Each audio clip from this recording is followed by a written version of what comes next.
Vamos todos nós nesse instante.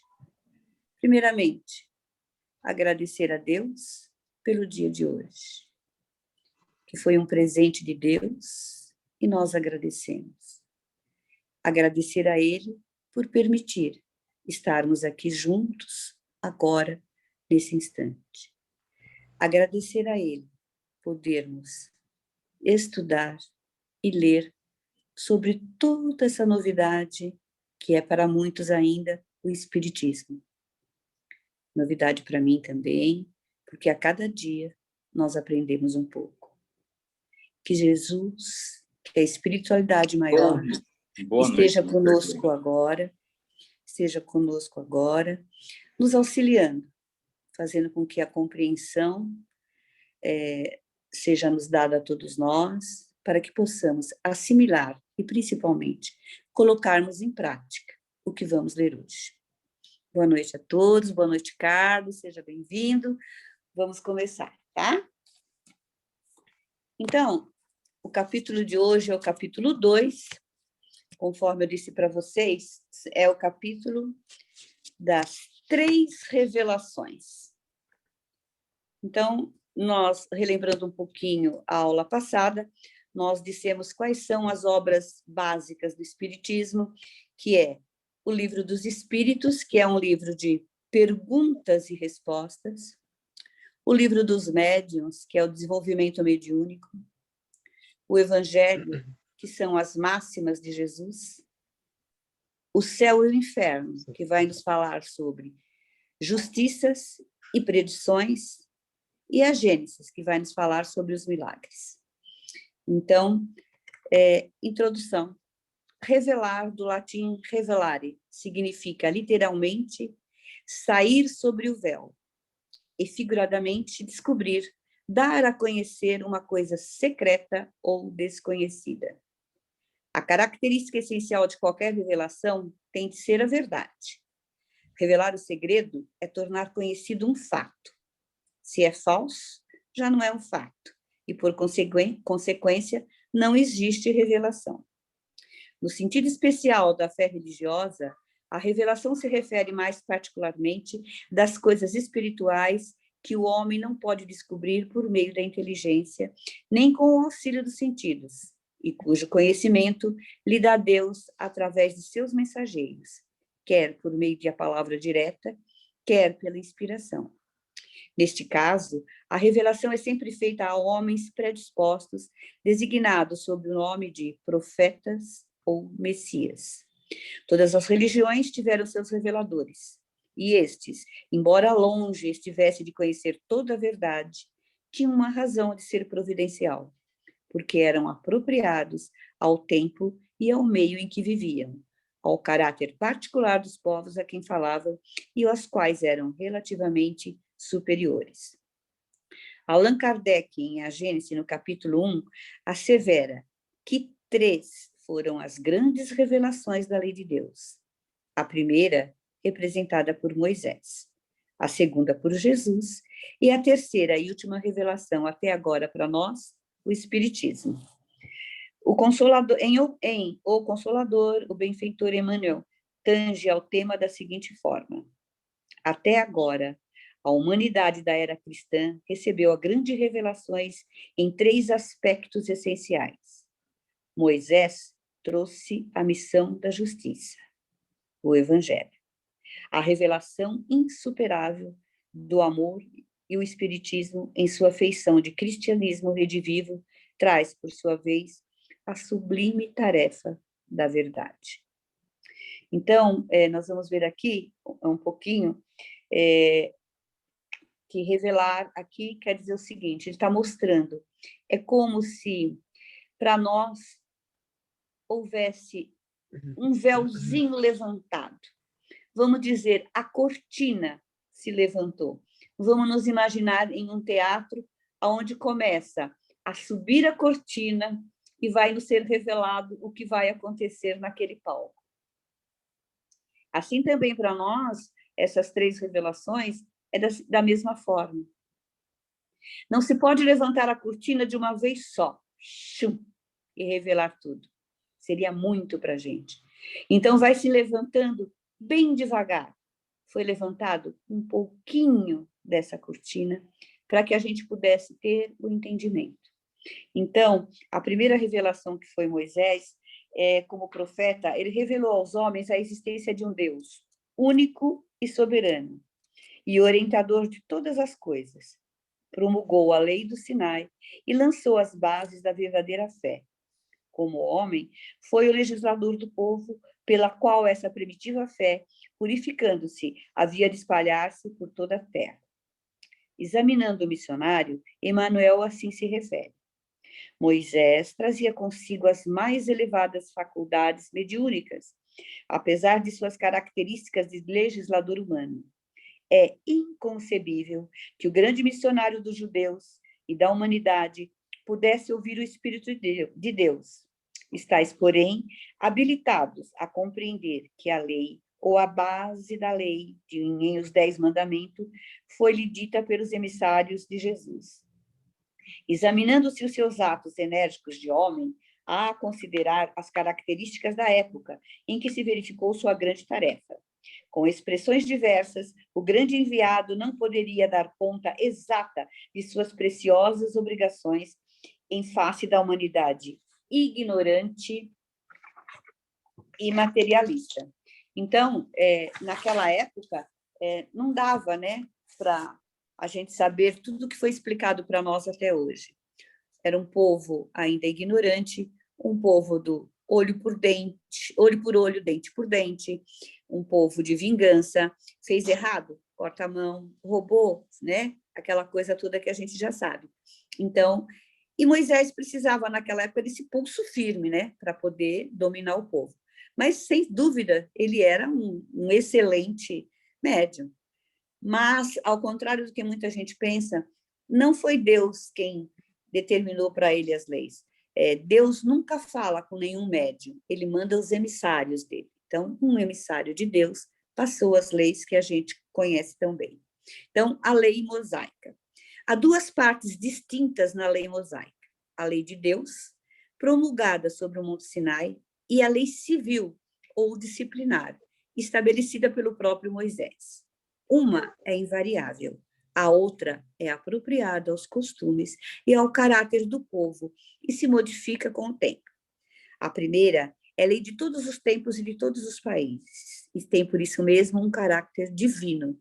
A segunda foi criada pelo missionário para manter o temor de um povo naturalmente turbulento e indisciplinado, na qual tinha que combater abusos arraigados e preconceitos adquiridos durante a servidão do Egito. André Luiz, referindo-se à parte divina da lei mosaica, diz: os 10 mandamentos recebidos mediunicamente pelo profeta brilham ainda hoje por alicerce de luz na identificação do direito dentro da ordem social. Então, a gente vai ver novamente que as leis dos homens, elas se modificam de país para país, de lugar para lugar, de tempos em tempos. Mas a lei de Deus é única. Ela não muda, ela é imutável. E aqui estão os 10 mandamentos que Moisés recebeu, né? Que é o Decálogo. O primeiro mandamento diz assim: eu sou o Senhor teu Deus, que te tirei da terra do Egito, da casa da servidão. Não terás deuses estrangeiros diante de mim. Não farás para ti imagem de escultura, nem figura alguma de tudo o que há em cima no céu e do que há embaixo na terra, nem de coisas que haja nas águas debaixo da terra. Não andarás e nem lhe darás culto. Segundo, não tomarás o nome do teu Senhor Deus em vão. Terceiro, lembra-te de santificar o dia de sábado. 4, honrarás a teu pai e a tua mãe, para teres uma dilatada vida sobre a terra. 5, não matarás. Sexto, não cometerás adultério. 7, não furtarás. 8, não dirás falso testemunho contra o teu próximo. 9, não desejarás a mulher do próximo. 10, não cobiçarás a casa do teu próximo, nem o seu servo, nem a sua serva, nem o seu boi, nem o seu jumento, nem outra coisa alguma que lhe pertença. Então, aqui, nesses 10 mandamentos, está incluso tudo. Agora, se você pegar uma só sentença que ele nos deu, está incluso tudo isso. Amar a Deus sobre todas as coisas e o próximo como a ti mesmo. Se você prestar atenção nesta frase, está incluída todos os 10 mandamentos. Porque quando nós não fazemos ao outro o que não queremos para nós não estaremos saindo fora dos 10 mandamentos. E quando nós amarmos a Deus acima de qualquer coisa, também estaremos dentro dos 10 mandamentos. Simples assim. Tá? E a segunda revelação está em Jesus, né? A segunda grande revelação da lei de Deus, na concepção de Kardec, foi apresentada por Jesus. Segundo o benfeitor André Luiz, Evolução em Dois Mundos, com Jesus, a religião como sistema educativo alcança eminência inimaginável. Nem templos de pedras, nem rituais, nem hierarquias efêmeras, nem avanço ao poder humano. O mestre desaferrolha as arcas do conhecimento enobrecido e distribui os tesouros. Allan Kardec, examinando a revelação cristã, lembra que o Cristo, tomando da antiga lei o que é eterno e divino, e rejeitando o que era transitório, puramente disciplinar e de concepção humana, acrescentou a revelação da vida futura, de que Moisés não falara, assim como a das penas e recompensas que aguardam o homem depois da morte. Acrescenta Kardec que a filosofia cristã estava sedimentada em uma concepção inteiramente nova da divindade. Esta já não era mais a concepção de um Deus terrível, ciumento, vingativo, como o apresentava Moisés, mas um Deus clemente, soberanamente bom e justo, cheio de mansidão e misericórdia, que perdoa o vicioso e dá a cada um segundo as suas obras. Enfim, já não é o Deus que quer ser temido, mas o Deus que quer ser amado, né? Porque antigamente a gente tinha essa concepção que Deus castiga. Ah, não faz isso porque Deus te castiga. Não, Deus não castiga ninguém. Nós somos responsáveis pelos nossos atos. Tudo aquilo que plantamos, nós colhemos. Então, Jesus vem mostrar isso. Então, passou-se uma etapa de Moisés, né? Que foi um aprendizado. Você veja bem, Moisés veio 1.300 anos antes de Cristo. Então, para vocês verem que tudo é muito lento, né? A evolução, a natureza não dá salto. É tudo muito calmo, é tudo devagar. Então, depois de Moisés, quem é Jesus? Lembra o Espírito Emmanuel que, de forma alguma, poderíamos fazer um estudo minucioso da psicologia de Jesus por nos faltar maturidade especial para tanto. Nós não temos, né, capacidade de saber ao certo, né, tudo sobre Jesus, porque é um espírito tão elevado, mas tão elevado que a nossa inteligência não daria. No entanto, a respeito do Messias, sabe-se que foi ele o enviado de Deus, a representação do Pai junto ao rebanho de filhos, transviados do seu amor e de sua sabedoria. Diretor angélico do orbe terreno, acompanhou todo o processo de formação da Terra, o primórdio da vida no planeta, e vem seguindo com a mais extremada atenção a todos os espíritos que vinculados a este orbe. Mostra Emmanuel que Jesus não pôde ser compreendido como simples filósofo, tendo-se em conta os valores divinos de sua hierarquia espiritual.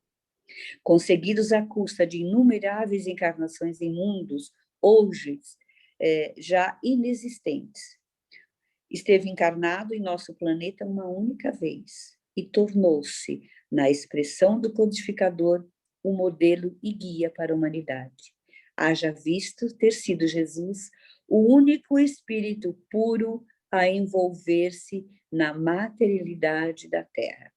Agora, imaginam vocês, Quando um espírito, que vocês vão ver um pouquinho mais para frente nas outras lições, está para ser encarnado novamente, o plano espiritual tem todo um trabalho para que esse espírito diminua, para que ele venha para cá, para que ele tenha um esquecimento, para que ele vai começar tudo, que ele haja começar tudo de novo.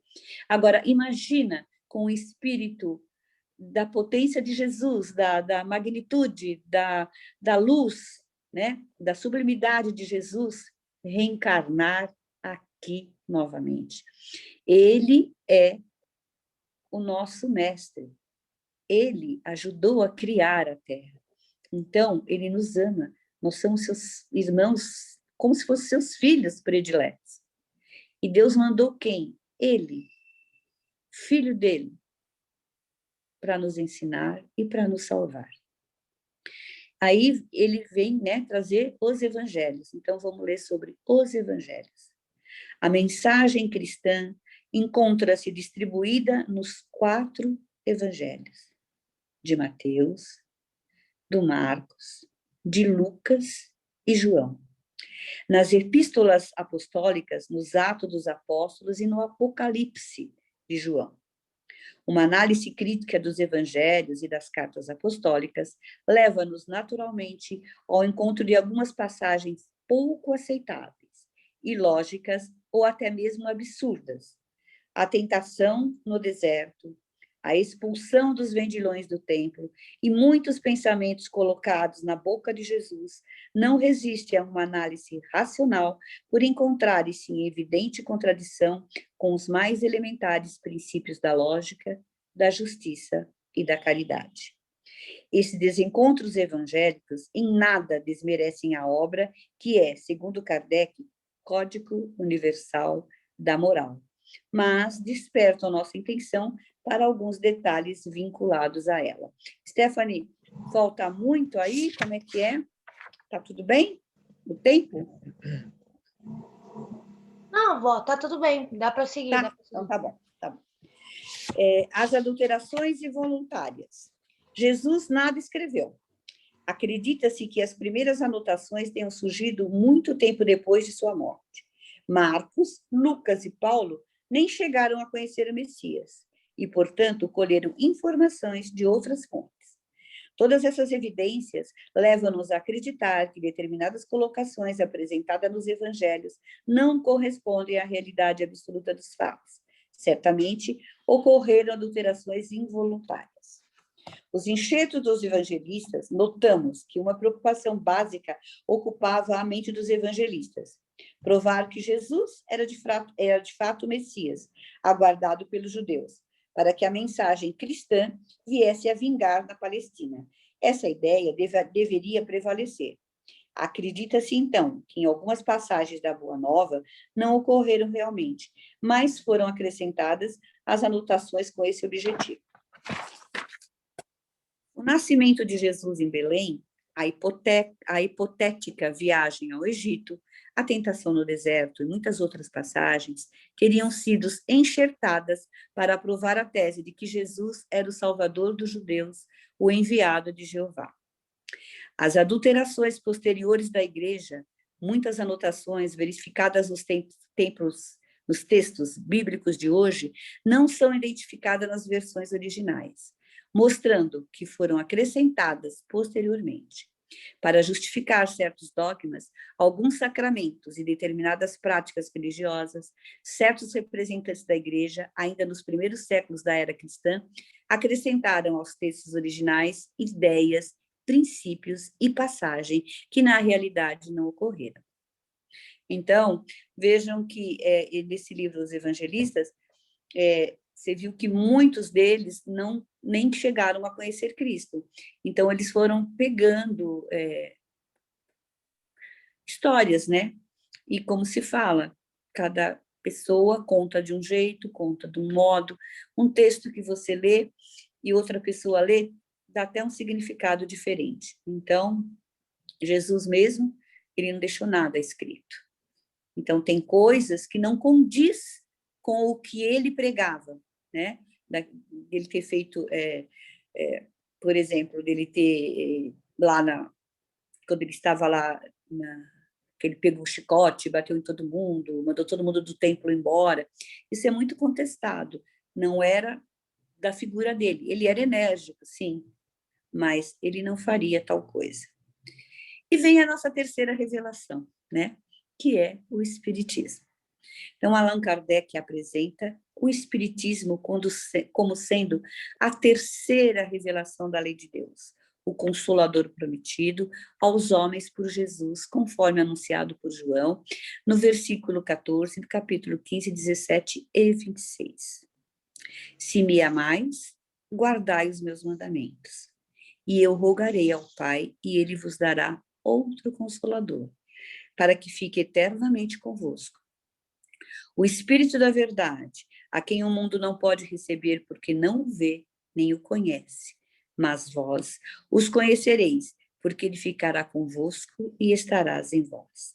Mas o Consolador, a quem o Pai enviará em meu nome, vos ensinará todas as coisas e vos fará lembrar de tudo que vos tenha dito. Quem respondeu às perguntas que Kardec fez no Livro dos Espíritos foi o Espírito da Verdade. Então, ele fazia a pergunta e por ali ele respondia. Kardec, examinando o tema, afirma: o Espiritismo vem, no tempo assinalado, cumprir a promessa de Cristo. Ele chama os homens à observância da lei, ensina todas as coisas, fazendo compreender que o Cristo só disse em parábolas. O Espiritismo vem abrir os olhos e os ouvidos, porque ele fala sem figuras e alegorias. Da mesma maneira que Jesus não veio destruir a lei mosaica apresentada 15 séculos antes dele por Moisés, assim também o Espiritismo não vem derrogar a lei cristã, mas completá-la, desenvolvê-la e enriquecê-la. Nesse sentido, o Espiritismo se propõe a revelar tudo aquilo que Jesus não pôde dizer àquela época em função da pouca maturidade espiritual de sua gente. Ele é, portanto, obra do Cristo, que o preside e o acompanha, objetivando a recuperação moral da humanidade. Então, note bem, Cristo chegou e ele não descumpriu a lei mosaica. As leis que Moisés pôs, dos 10 mandamentos, Cristo não desmentiu, ele confirmou. E, por sua vez, o Espiritismo não vem desmentir o que o cristianismo explicou, o que Jesus deixou sobre a terra. Não, ele vem nos revelar mais verdades, porque Jesus falava por parábolas. Nem todo mundo conseguia entender na época as parábolas. Hoje, nos é difícil, né, ainda, entender muitas parábolas de Jesus. A gente lê as parábolas e fica pensando, nossa, o que ele queria dizer? Então, o Espiritismo vem para completar. Ele é o consolador, ele é o complemento. Pode ser que nós vamos ter outros, né? Com certeza teremos, porque ainda estamos na ignorância. Mas, a cada vez, vai se acrescentando mais conhecimentos e mais coisas, tá? Agora, o caráter, né, da revelação espírita. Oi. Interromper. Agora, mais ou menos, devem faltar uns 10 minutinhos. Tá Você certo. quer continuar? Eu vou ler, vamos voltar, porque aí acho que vai dar para fazer o outro mais Isso, tranquilo. faz o item. Então, para quem não sabe ou quem não lembra, a gente sai e volta novamente lá no grupo, a Stephanie vai pôr novamente e a gente volta novamente, ok? Até daqui a pouquinho. Tchau, gente. Até mais.